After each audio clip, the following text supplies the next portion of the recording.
Dan di antara celakanya manusia di akhir zaman, kata Nabi, karena mereka terkena penyakit al-wahan, hubbud dunia wa karahiyatul maut, cinta pada dunia dan takut dengan kematian.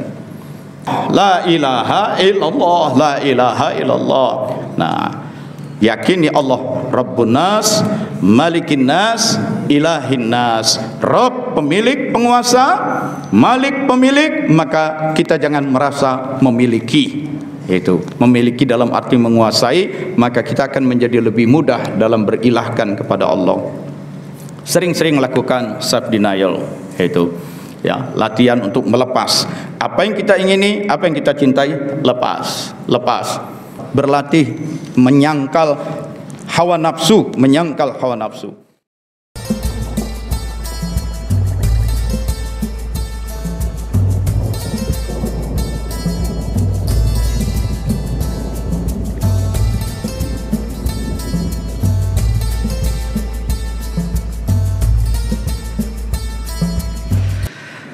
Nah, saudara sekalian,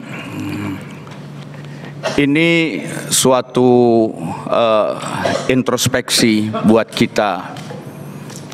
Yang namanya LDTKN itu ormas dari para pengamal. Jadi bukan organisasi tarekat. Kalau organisasi tarekat itu pimpinannya wali mursyid. Kemudian anggotanya itu ya para murid. Nah, itu saja, wali mursyid, murid. Itu organisasi tarekat. Pak Igit, rokoknya diberesin dulu. Silahkan, Bapak bicara aja. Sini.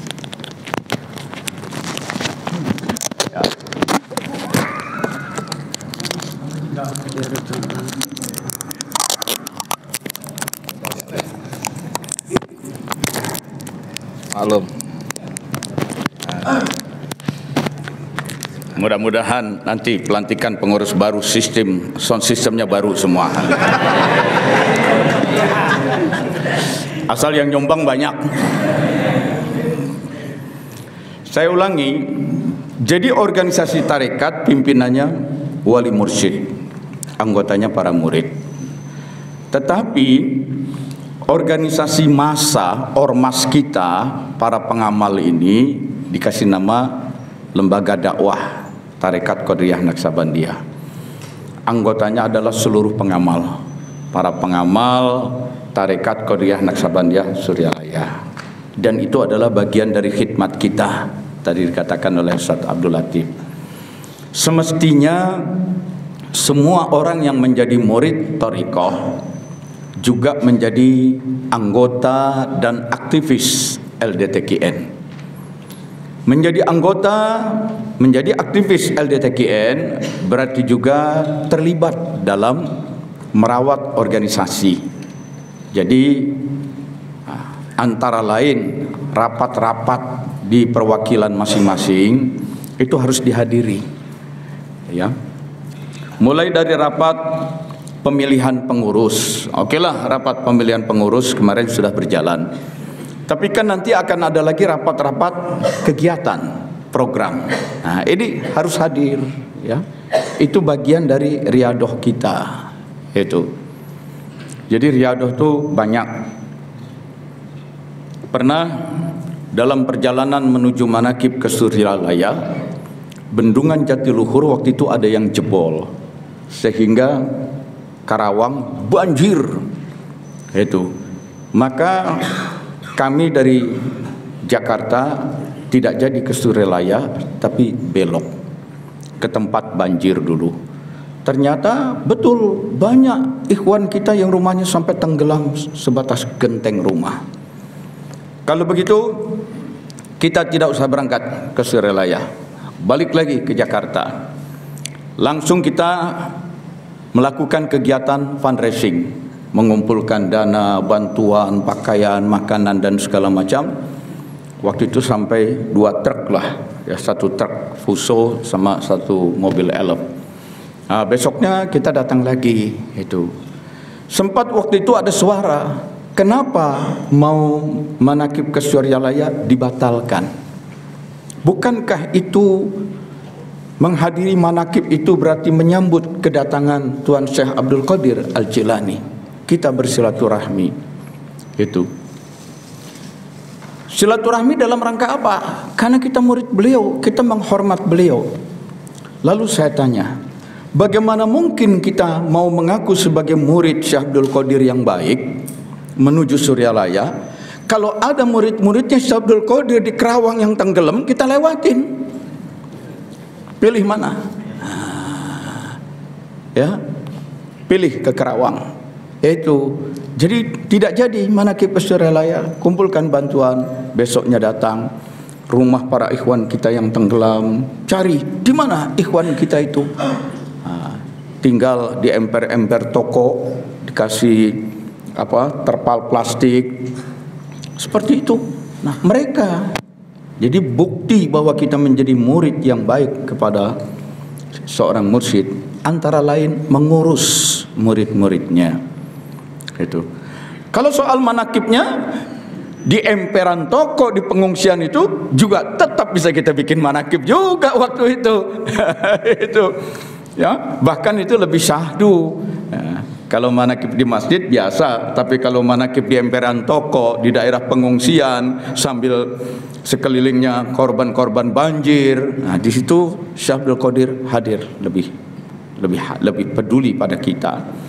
Sama perayaan Maulid kita rayakan di mana-mana. Kita mengaku cinta kepada Nabi Muhammad sallallahu alaihi wasallam. Tetapi Nabi Muhammad sallallahu alaihi wasallam, siapa yang paling beliau cintai? Yang beliau cintai adalah kaum duafa, orang-orang miskin, anak-anak yatim. Kita mengaku cinta pada Rasulullah. Rasulullah cinta kepada kaum duafa. Kitanya enggak peduli kepada fakir miskin. Bagaimana kita mengaku cinta kepada Nabi Muhammad? Itu. Ya. Oleh sebab itu menjadi murid TKN yang baik antara lain adalah mau mengurus LDTKN. Peduli. Tapi juga kalau dalam rapat-rapat musyawarah ada anggota, ada ikhwan TKN yang tidak diundang untuk pemilihan pengurus, ya berarti juga emang pengurus lama kebangetan juga. Itu. Pantas terpilih dia lagi, karena dia nggak undang anggota yang lain. Hati-hati. Itu. Saya mau ingatkan ya. Nanti kan tanggal berapa tuh pelantikan? Tanggal 26. Pelantikan itu. Dan dalam pelantikan itu nanti ada pembacaan apa? Sumpah atau janji itu? Ada pembacaan janji. Janji bahasa Indonesia, kalau bahasa Arabnya baiat. Dan ingat ya, setiap kita habis zikir jahar itu ada ayat yang mengingatkan tentang makna baiat. Innal ladzina yubayyi'unaka innama yubayyi'unallah. Itu ya, selesai khataman ya. Itu. Setiap selesai zikir jahar itu. Sesungguhnya innal ladzina yubayyi'unaka, orang-orang yang berbaiat kepadamu hai Muhammad, dia adalah berbaiat juga kepada Allah. Oleh sebab itu kepada calon pengurus hati-hati, besok akan dilantik mengucapkan janji. Dulu periode dulu sudah janji, mana hasilnya? Sekarang mau janji lagi. Jangan-jangan makin dalam ntar ente. Itu hati-hati ya. Nah terus terang ini introspeksi ya. Jadi jangan ada lagi pemilihan pengurus yang terpilih dia lagi, karena yang diundang itu juga. Itu anggota yang lain nggak diundang.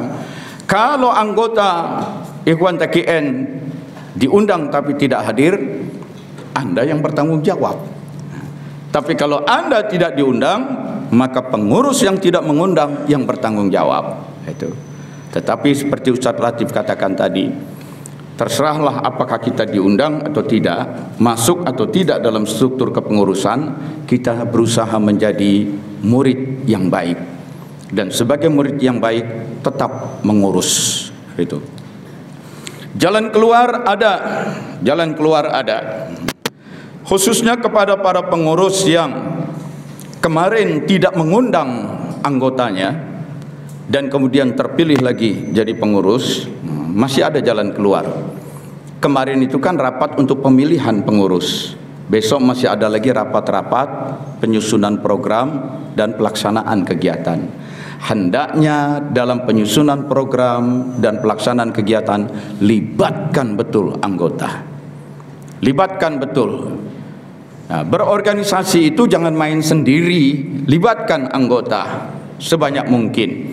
Yang anggota dilibatkan juga, jangan ragu-ragu, jangan malu-malu, ya. Terlibatlah kalau diberi.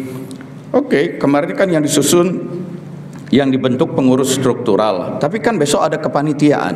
Nah, ya, berorganisasi itu tidak harus struktur terus permanen selama 5 tahun. Tapi kan ada untuk kegiatan ini panitianya ini, untuk kegiatannya ada panitia ini, panitia ini. Kepanitiaan, komite-komite itu seringkali lebih hidup daripada struktur. Maka waktu saya dulu menjadi Korwil pertama kali, saya bilang struktur kita ramping, ya, ramping strukturnya, tapi kaya dengan fungsinya. Jadi di struktur tidak banyak orang, namun banyak kegiatan dibentuk panitia ini, panitia ini, panitia ini. Jadi semua orang terlibat. Sebab kadang-kadang menyusun struktur terlalu kaya, ya, bisa saja dia karena kesibukannya, karena tugas-tugas kantornya, dia tidak bisa aktif menjalankan jabatannya. Ada orang lain yang mampu dan diperlukan untuk menjalankan, tapi dia tidak dalam struktur. Kan jadi kagok semua. Di struktur ada orangnya tapi repot, yang berkesempatan, berkemauan, kemampuan bukan di struktur. Begitu, jadi kagok gitu kan. Nah, lebih baik strukturnya itu ramping saja, struktur yang 5 tahun, tapi untuk setiap kegiatan bikin panitia ini, bikin panitia ini, panitia ini, panitia. Jadi semua bekerja.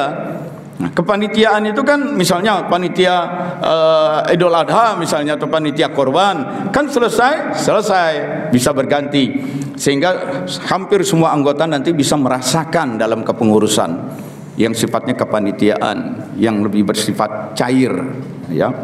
Itu kalau yang masuk dalam struktur yang permanen, ya, yaitu niatkan betul-betul untuk menjalankan apa yang dibaca dalam janji nanti.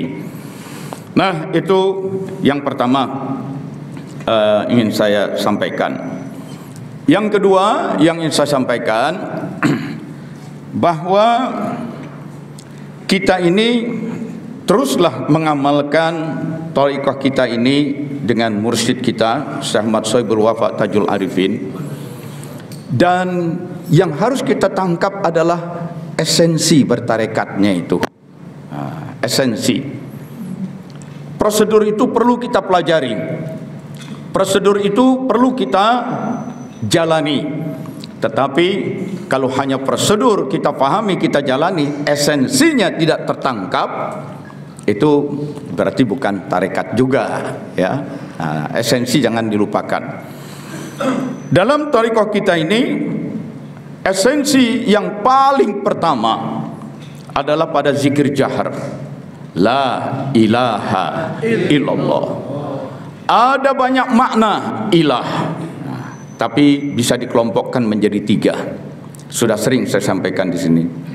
1, ilah itu di kalangan orang-orang Arab sesuatu yang sangat dicintai, sangat dipentingkan. Maka la ilaha illallah, tidak ada yang aku cintai, tidak ada yang aku pentingkan melebihi segala-galanya, illallah, kecuali Allah. Ya. Yang kedua, ketika sesuatu itu sangat dicintai, dipentingkan sedemikian rupa, dan kita sudah berjanji la ilaha illallah, tiada yang dicintai, tiada yang dipentingkan sedemikian rupa kecuali Allah, maka yang kedua, tidak ada yang dituju, tidak ada yang didamba. Itu makna ilah yang kedua, makna klaster kedua. Sesuatu yang dituju, sesuatu yang dipentingkan, dicintai sedemikian rupa, nah, itulah ilah. Yang kedua, kalau sesuatu itu sangat dicintai, sangat dipentingkan, berarti tidak ada yang dituju, tidak ada yang didamba, tidak ada yang digandrungi, tidak ada yang dicari, tidak ada yang dikejar, tidak ada yang didekati, tidak ada yang terus diupayakan kecuali Allah. Itu.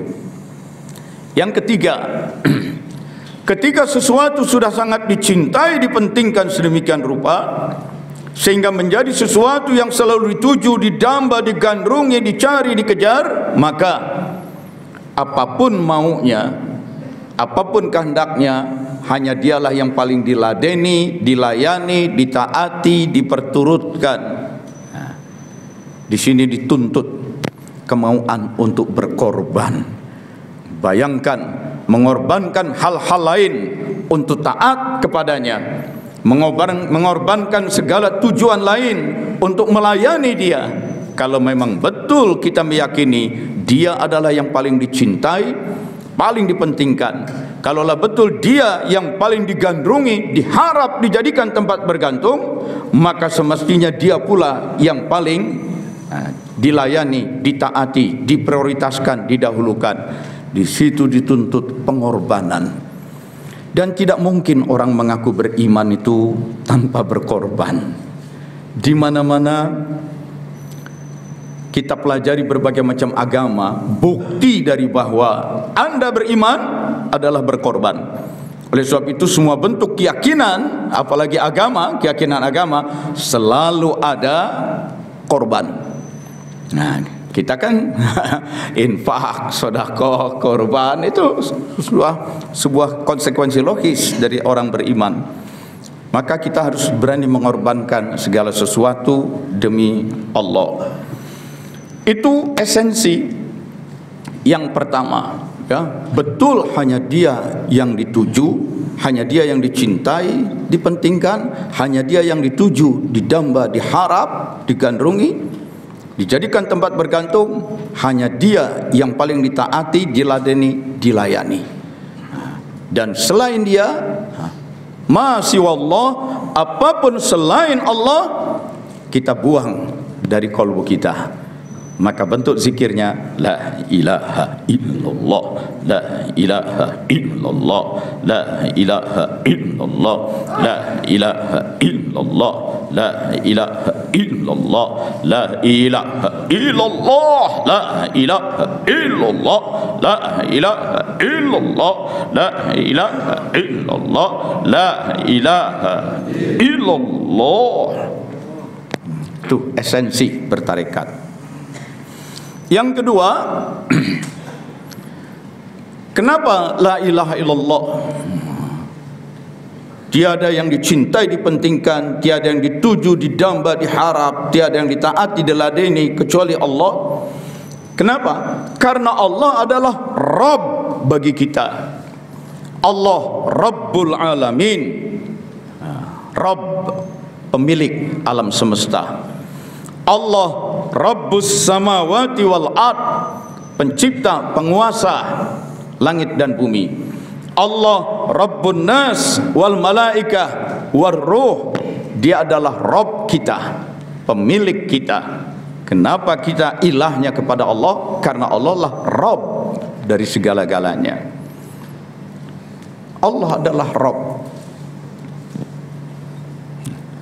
Surat terakhir ditempatkan di surat sebagai surat terakhir di dalam Quran, meskipun bukan urutan terakhir diturunkannya, tapi dengan ditempatkan di urutan terakhir itu menunjukkan pamungkas.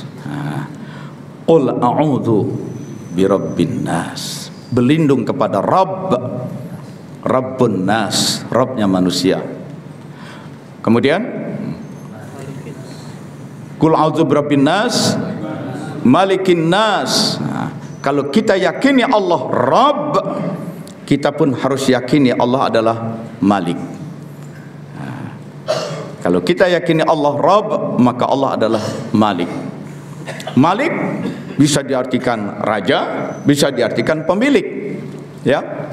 Ada yang membaca panjang, ada yang membaca pendek. Itu.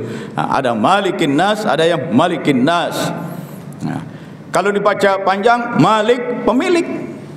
Itu pemilik.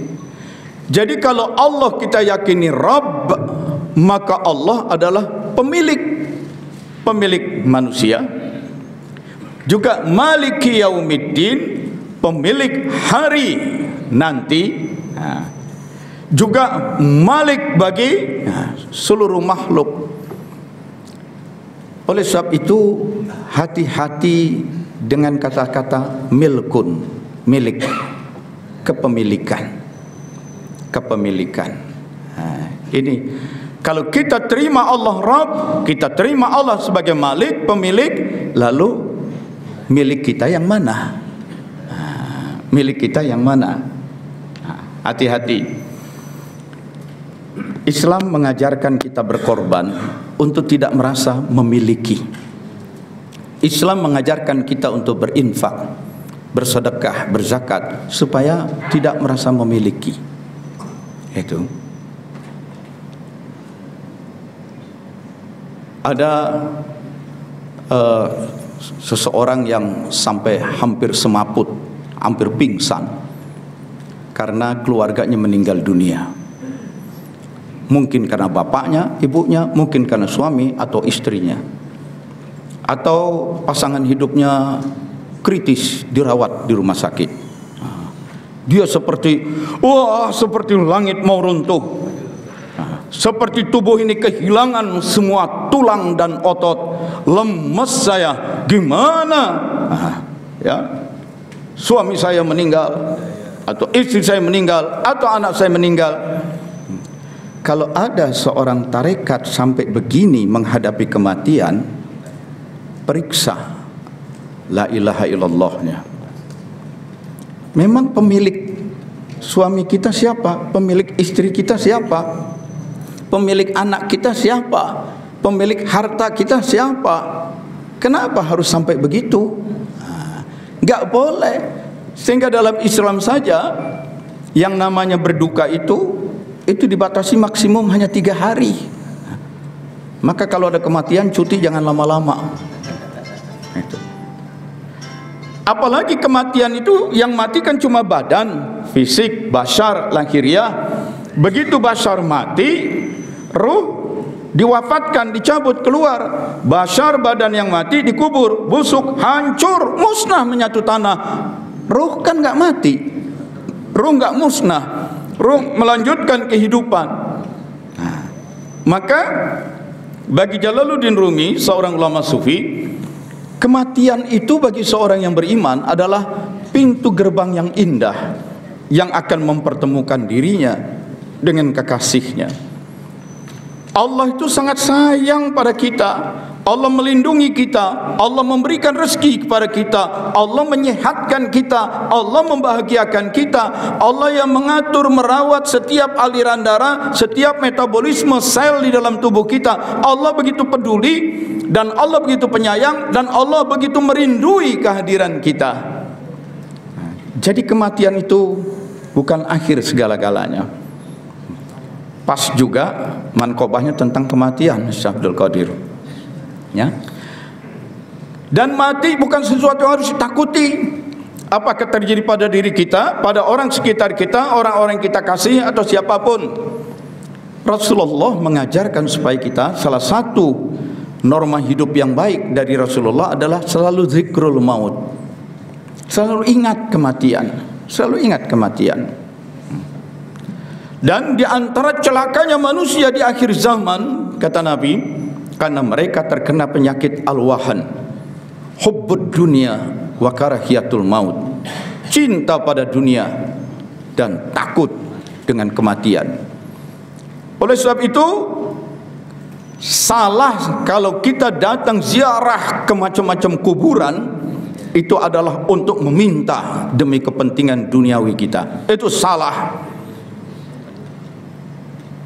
Wajar Rasulullah pernah melarang ziarah di masa awal kedatangan Islam, karena orang jahiliyah menganggap, ayo datang, ini kuburan tokoh dulu bangsa Quraisy, dulu kepala suku kita, dulu nenek moyang kita, ini tokohnya. Dia berperang dalam puluhan kali perang. Dia banyak menghasilkan harta rampasan. Tubuhnya banyak tergores dengan luka-luka karena dia memiliki kelebihan. Nah, sekarang datanglah ke kuburannya untuk meminta. Minta rezeki, minta panjang umur, minta. Itu yang dihukumkan syirik. Dan Rasulullah melarang ziarah-ziarah seperti itu. Ditanamkan betul la ilaha illallah, hanya kepada Allah. Mantap. Maka Nabi katakan, kuntu nahaitukum an ziyaratil qabr. Dulu aku melarang kalian menziarahi kuburan-kuburan, karena kalian diajarinya untuk minta sih. Fazurhum. Nah, sekarang sudah mantap iman, lakukan ziarah. Untuk apa ziarah? Untuk belajar, ya. Kafa bil mauti wa'izah atau mau'izah, ya. Kematian itu menjadi pelajaran. Jadi kalau terhadap kematian itu jadi pelajaran, cukup. Tidak usah meraung-raung, menangis, tidak usah merasa kehilangan betul, ya. Nah, jadi yakin la ilaha illallah. Kenapa Allah kita ilahkan? Karena Allah adalah Rabb kita. Dan karena Allah adalah Rabb, maka Allah adalah Malik, pemilik kita, pemilik segala-galanya. Maka menjadi orang TKN itu tidak boleh merasa memiliki. Termasuk dalam berorganisasi. Dalam berorganisasi ada kecenderungan orang kalau terpilih jadi pengurus organisasi, maka dia merasa sebagai pemilik dari organisasi itu. Hati-hati. Kita sendiri selalu diingatkan, Sayyidul Qaum, pemimpin suatu kaum, khadimuhum, adalah pelayan, bukan pemilik. Kadang-kadang terpilih menjadi ketua perwakilan, terpilih menjadi ketua majelis, terpilih menjadi ketua, dia langsung menganggap semua ikhwan TKN itu miliknya, muridnya. Wakil talqin saja tidak boleh ada rasa dan kesadaran ini adalah muridku. Murid ini murid mursyid. Jangan wakil talqin menganggap para ikhwan itu sebagai muridnya. Apalagi jadi pengurus LDTKN. Apakah di tingkat pusat, nasional, di tingkat korwil, provinsi, di tingkat kabupaten kota, perwakilan, atau di majelis masjid. Jangan merasa memiliki organisasi itu dan memiliki para ikhwan, para akhwat. Sudah begitu mengunci lagi, mengangkangi lagi, tidak membuka kesempatan yang luas. Maka akibatnya di organisasi itu terjadi pembusukan dari dalam, tidak terjadi kaderisasi. Nah, itu. Sudah gitu bangga lagi, saya memimpin majelis taklim ini sudah 25 tahun. Wah, hebat dong Ustadz, mimpin majelis taklim 25 tahun. Lalu sudah berapa banyak kader yang menjadi ustadz juga selama 25 tahun. Ya habis, nggak ada sih yang bisa gantiin. Aneh kepilih lagi. Bukan aneh kepilih lagi, ente yang mengunci. Ente tidak memberikan kesempatan orang lain tumbuh. Ente mengangkangi para anggota majelis taklim. Hati-hati. Nah, kita paling tidak TKN Jakarta tidak seperti itu. Ya. Tidak, dari dulu juga tidak diberi kebebasan, setiap orang itu siapkan kader, ya. Satu berhalangan muncul pengganti yang lain, satu habis periode, nggak harus nunggu sampai 3 periode, emang nggak boleh 3 periode. Itu ya konstitusi kita. Itu. Nah, satu, pokoknya siapkan begitu, ya. Jadi selalu dihidupkan, besarkan. Jangan dimiliki, jangan dikuasai. Apalagi kita jadi pengurus organisasi, ya. Kita bukan menjadi, dan ini terjadi bukan saja pada pengurus, kadang-kadang pada senior juga begitu. Senior karena sudah lama dia di TKN, dia banyak mengajak orang, dan dalam amalia dia banyak memimpin. Dan dalam banyak persoalan dia banyak ditanya, dia akan dituakan, disesepuhkan, tapi kemudian dia merasa lebih dari yang lain. Hati-hati. justru la ilaha. Dalam puncak la ilaha, tiada ilah, artinya tiada diriku. Itu puncaknya justru. Kalau sudah bisa merasakan la ilaha, tiada diriku, la ilaha, tiada aku, maka yang menentukan segala-galanya bukan aku. Zero, aku nol. Terjadi proses zeroing yang disebut dengan fana fillah, mengnolkan diri. Ini jadi menghadapi berbagai macam tekanan, musibah yang saat ini sedang terjadi, hati-hati. Jangan merasa kita memiliki, lalu kita menjadi sangat takut dengan kehilangan. Teman-teman yang sekarang sudah menjelang pensiun juga hati-hati. Jangan merasa takut dengan kehilangan. Memang sih menjelang pensiun orang disiapkan program MPP, mati pelan-pelan. Itu. Ya, jangan merasa takut kehilangan. Ada keluarga meninggal dunia, nggak usah sampai meraung-raung sampai apalah. Ada keluarga sakit, tidak usah panik. Ya, apapun yang hilang dari diri kita itu secara hakikat itu boleh disyukuri. Boleh disyukuri, karena kamu sih terlalu merasa memilikinya, maka diambil deh oleh pemiliknya yang asli. Itu bagian dari latihan. Kamu sih terlalu merasa memiliki, sehingga akhirnya diambil oleh pemiliknya yang sesungguhnya. Untuk penegasan, emang siapa pemilik yang sebenarnya? Itu ya. Pemilik segala-galanya adalah Allah, termasuk dalam urusan rezeki.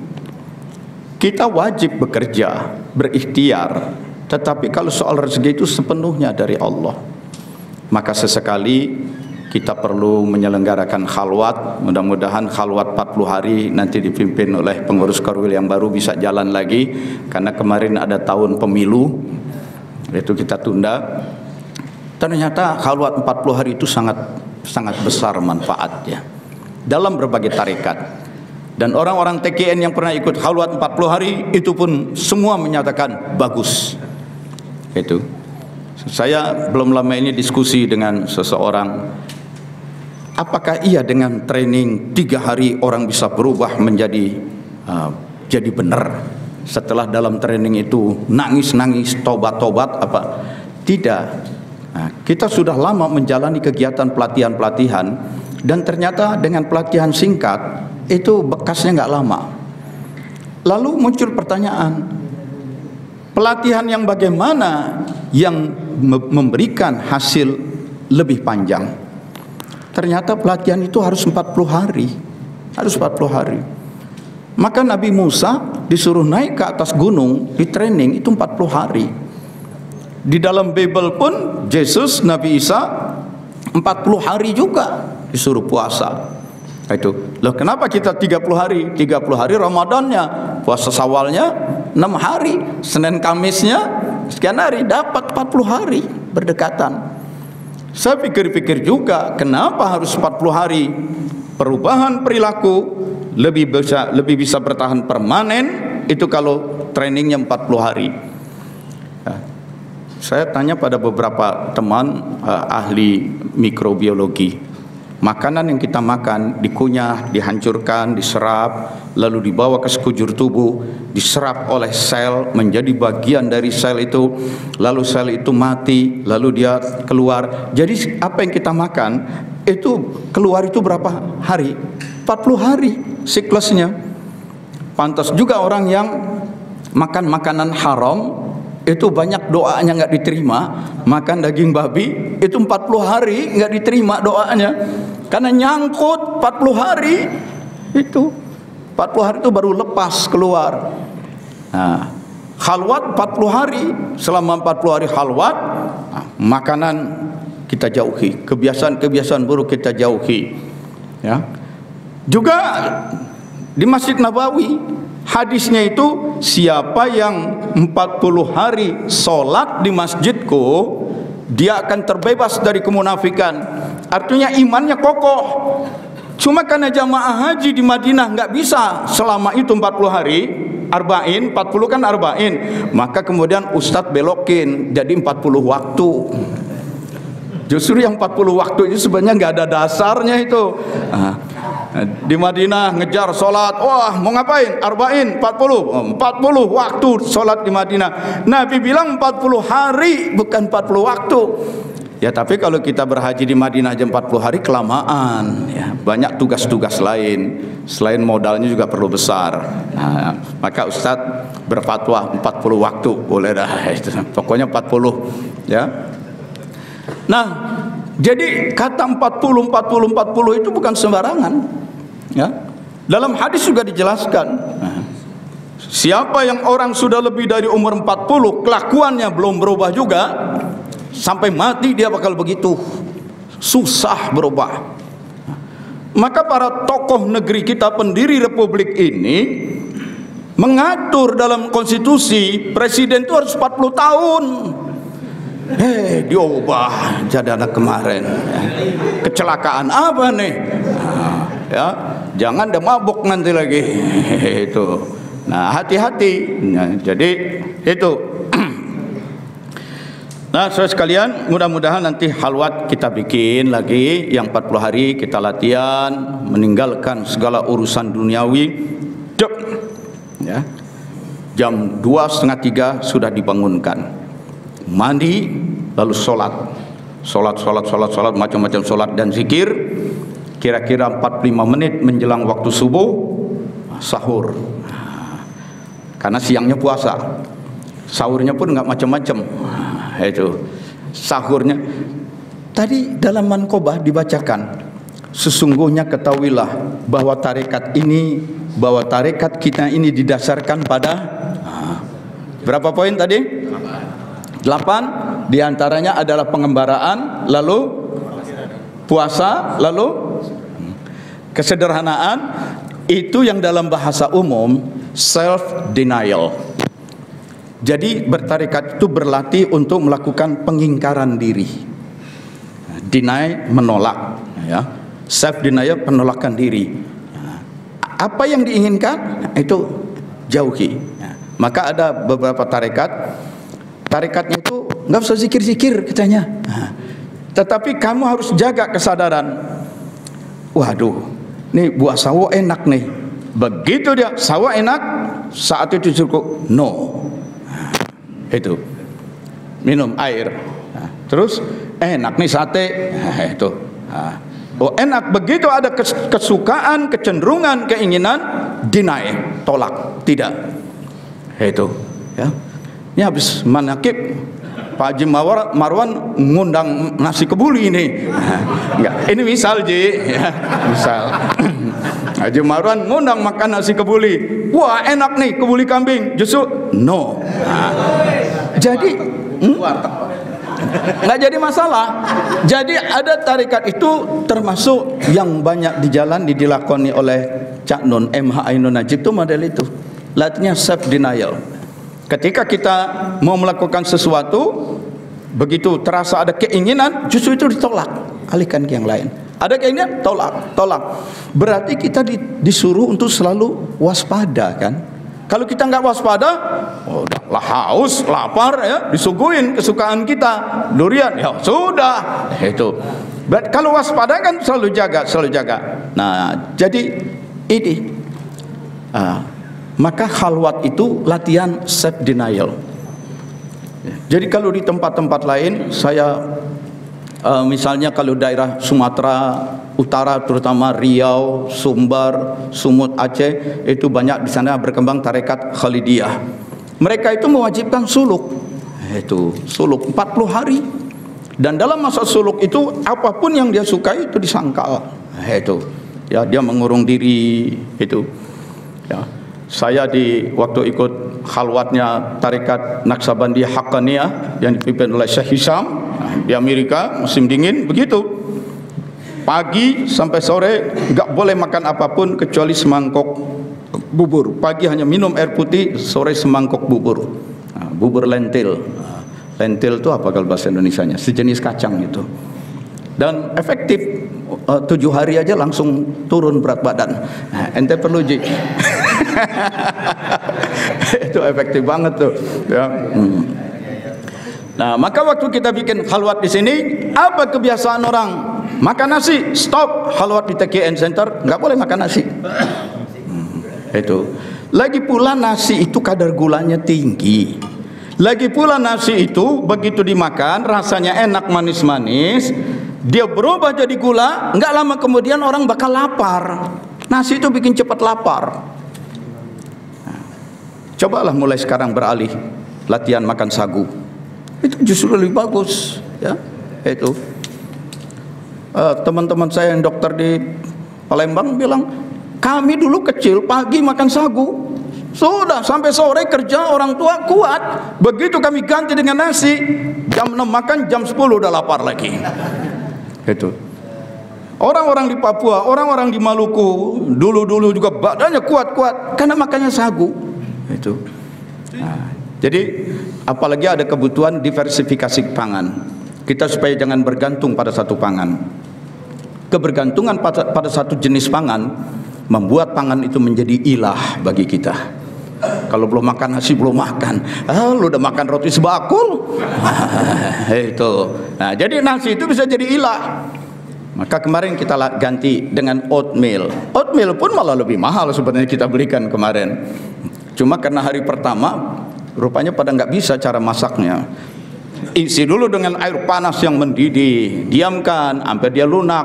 Ini dituangin aja air dingin, langsung dia makan, pada nyangkut di sini. Itu. Ya.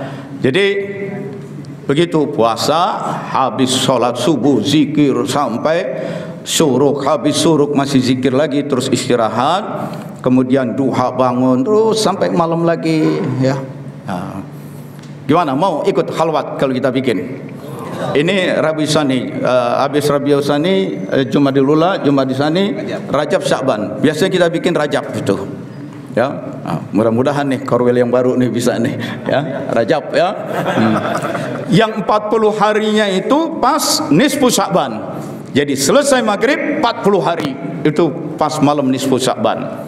Nah, selesai buka puasa, nah, langsung deh sholat sunnah yang 100 rakaat. Nah, pelantikan deh itu. Nah, dan selama halwat nggak boleh pegang handphone itu, karena handphone pun jadi racun juga sekarang. Itu insya Allah, mudah-mudahan. Ini dalam rangka tadi la ilaha illallah, karena Allah Rabbul Alamin, Rabbus Samawati wal Ard, dan karena itu juga Allah adalah Al-Malik. Qul a'udzu birabbin nas, malikin nas, ilahin nas. Jadi akui dulu Allah sebagai Rabb, akui Allah sebagai Malik, sebagai pemilik, kita lepas, maka demi mudahlah kita memperilah Allah. Itu surat An-Nas itu begitu. Kenapa ilah nomor 3? Sulit ilahnya itu Allah kalau merasa masih serba memiliki. Sulit merasa memiliki kalau belum paham betul Allah lah Rabb, penguasa. Qul a'udzu birabbin nas, Rabb dulu, Allah itu Rabb. Nah, Malikin nas, Allah itu pemilik, Allah pemilik. Nah, lepaskan, jangan kita merasa memiliki. Baru kemudian ilahin nas, plong kita ke ilahnya. Sulit langsung ke ilah kalau masih ada memiliki. Itu termasuk saya singgung tadi, datang ziarah tapi mintanya untuk kita melulu gitu. Ziarah-ziarah ke kuburan, apalagi banyak juga bikin kuburan-kuburan palsu sekarang ini. Itu ya, saya bulan lalu ke Pekalongan, itu tokoh TKN Pekalongan itu Pak Haji Jamil. Saya bilang, ada apa ini di Pekalongan kok ribut-ribut? Ya, iya, itu kan mertua saya katanya. Jadi mertua saya itu punya teman dari kecil, teman main sampai itu teman tua. Nah, dia nggak punya anak, dia mengangkat anak itu. Nah, anaknya ini kemudian ya kira-kira dikiaikan lah. Nah, ya, si bapak angkatnya meninggal dunia, si anak ini jadi kiai, jadi tokoh. Entah bagaimana, inspirasi dari mana, dia bikin kuburan bapak angkatnya diubah menjadi bentuk kuburan keramat, ditulis pakai nama Habib Anu. Lalu tiap tahun ada haul. Nah, selama 40 malam. Nah, jadi malam ini ceramah di sini. Nah, yang ceramah Habib Anu. Nah, datang tuh. Nah, pengunjungnya dari banyak tempat. Besok Habib ini yang ceramah, datang pengunjungnya dari luar. Warga sekitar sendiri nggak banyak. Itu yang datang itu dari luar. Tapi acara-acara haul itu kan harus pakai makan nasi kebuli. Nah, warga sekitarnya itu dipungut setiap kartu keluarga saat kakak itu sekian puluh ribu untuk membiayai itu acara haul. Jadi warga pun mulai nyindir-nyindir keluarga itu. Oh, dia jadi Habib nih ya katanya. Nah, itu. Nah, mertua saya ini kemudian menegaskan, itu teman saya, sedari kecil dia bukan Habib. Keluarganya sendiri tahu ini bukan Habib, tapi kenapa sekarang kuburan suami saya dijadikan kuburannya jadi kuburan Habib, lalu harus bikin haul dan warga dimintai sumbangan untuk haul. Nah, terjadilah sebuah, ya begitulah kehidupan sosial kita. Orang itu karena terlalu hormat nunduk, nunduk. Tapi sekalinya udah kebangetan kan jadi meledak. Begitu meledak datang rame-rame dibongkar itu kuburan. Jadi bongkar atasnya doang gitu supaya nggak pakai. Nah, oh jadi begitu. Nah ini terjadi pada orang dekat orang TKN sendiri. Begitu juga di daerah Tegal Timur. Nggak perlu hal-hal seperti itu. Kenapa? La ilaha illallah, la ilaha illallah, la ilaha illallah. Nah, yakini Allah Rabbun Nas, Malikin Nas, Ilahin Nas. Rabb pemilik, penguasa, Malik pemilik, maka kita jangan merasa memiliki. Itu memiliki dalam arti menguasai, maka kita akan menjadi lebih mudah dalam berilahkan kepada Allah.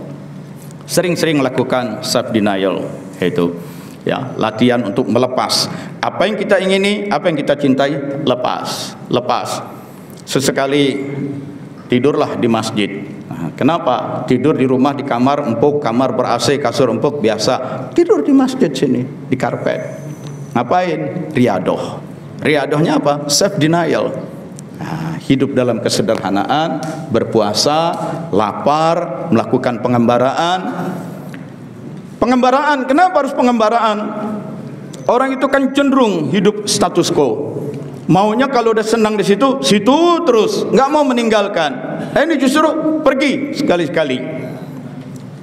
18 ayat Quran berbunyi, siru fil ard, lakukanlah perjalanan di muka bumi. Itu perjalanan itu bagian dari tarekat. Maka rukun Islam masuk di rukun Islam. Rukun Islam kelima itu adalah traveling. Hajja yahujju, hijjul baiti. Hajja itu artinya menuju, melakukan traveling. Ya, lakukan perjalanan. Nah, jadi kalau yang nanti sore berapa bus nanti malam?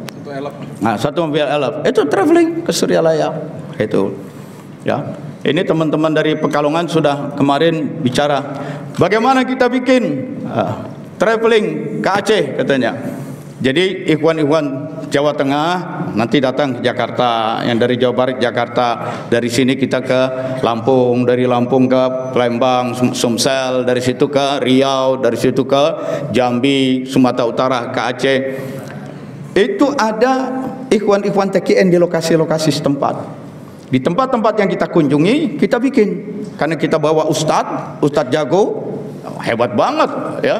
Di TikToknya juga rame banget itu ya. Nah, nanti bikin tablik akbar. Tablik akbar, Ustadz Abdul Latif muncul begitu ya. Nah, jelaskan. Bila ada yang mau talqin, ya, wakil talqin yang tinggal setempat berikan talqin zikir. Ya, sambil juga kita bikin kebaktian sosial. Itu misalnya kunjungan kepada panti asuhan di lokasi setempat, ya, selain diberikan buku bantuan anak pelajar, diberikan pelatihan-pelatihan. Ustaz Odi mana Odi tadi? Nah, kasih pelatihan anak-anak remaja, motivasi itu. Jadi kunjungan itu semacam safari dakwah ke titik-titik tertentu. Ini sedang kami matangkan dengan teman-teman dari Pekalongan. Kita sewa satu bus besar, apalagi bisa 2 bus. Pasangin spanduk safari dakwah TKN. Di titik-titik tujuan ada tablik akbar, ya. Di titik-titik tujuan ada kunjungan dan bakti sosial. Di titik-titik tujuan ada training atau pelatihan khususnya untuk anak-anak sekolah. Nah, mudah-mudahan bisa terwujud karena ini juga bagian daripada riadah pertarikatan itu adalah melakukan pengembaraan. Jangan mendem di satu tempat. Dari lahir sampai tua sampai mati di situ juga. Ya. Sampai-sampai kan di Quran pun disindir. Ya, kenapa kamu jadi munafik begini? Kenapa kamu jadi melakukan perbuatan kekafiran? Karena aku hidup di tempat yang penguasanya zalim. Allah jawab. Bunyi ayatnya apa? Alam ardullah wasi'an. Alam takun ardullah wasi'an. Bukankah bumi Allah ini luas? Itu. Bukankah bumi ini Allah luas? Kenapa tidak berani mengembara? Demikian saya akhiri sampai di sini. Jadi tolong dicermati 8 dasar gerakan tarekat dari Syekh Abdul Qadir itu, ya, antara lain yang saya ringkas saja menjadi self denial. Lakukan pengembaraan, hidup dalam kesederhanaan, sering berlapar-lapar diri, kurangi tidur, itu ya, artinya lakukanlah khalwat, berlatih menyangkal hawa nafsu, menyangkal hawa nafsu. Aqulu qouli hadza wa astaghfirullahi wa lakum billahi taufiq wal hidayah.